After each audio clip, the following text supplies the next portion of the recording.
everyone, welcome back or welcome to the Simple Souls podcast. Once again, I'm Leslie and happy Monday. I know school started. I hope it has been going well for all of you. And for those who work, I hope you've been getting through all the traffic. Today we're talking about achievement addiction.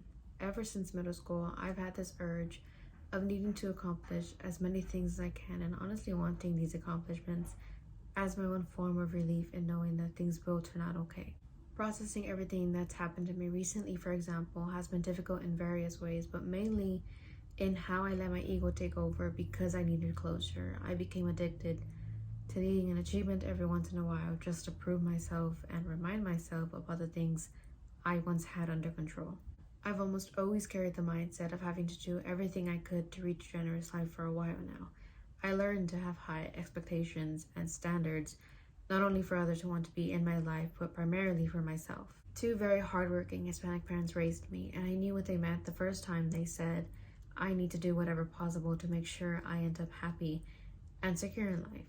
But I think the one thing nobody talks about or pays attention to is that when someone is trying to reach those big numbers and essentially that quality life, you do get caught in the thinking process of certain things not being good enough or not being the right thing to continue with.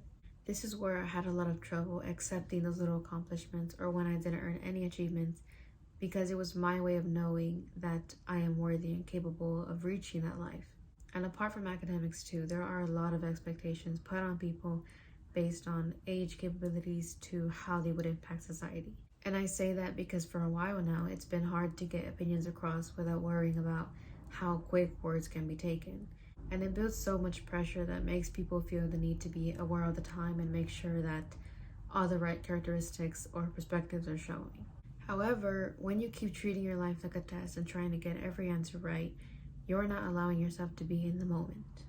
We individually know what has happened and what is happening in our lives, but we don't really reach the end because life continues and we move forward with it. Not meaning you won't ever meet your idea of being happy and settled down in life, but I don't think anyone stops at one point, since the farther you go, the farther you'll want to be.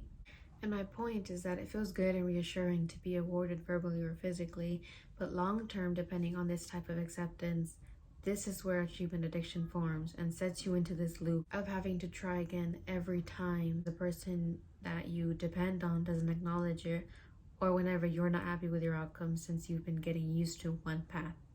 Now, in some ways, I do blame this as something that led to my failure in the last school year, and personally too with my health. But it was also something that used to work for me and used to be fulfilling instead of stressful, so I was in denial. I didn't want to get rid of this toxic scale because in the moment it felt positive. But I had to for growth, for peace, and for me to finally have an option of doing what I want.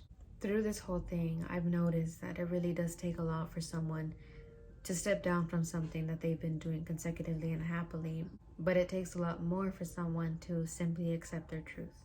And with that being said, I am doing better with what my focus should be from day to day and continuing to work on myself as well as I should, because it isn't only a certain amount of time, but really the rest of your life that you dedicate to begin taking care of yourself. Coming to an end, I wanted to talk about this because one of my priorities is not allowing myself to fall into that trap again.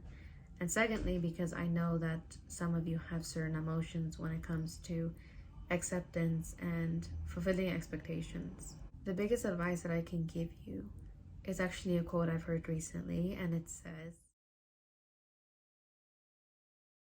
that is all for today. I hope you all have a good rest of your week, and I would genuinely appreciate it if you subscribe, leave a like on this week's episode, and share it out. And actually, just a thought that occurred right now, something that's helped me is to actually take in what someone talked about, because it's only until you pay attention that you learn and find out things about yourself. So thanks for listening, and I hope to talk to you again soon.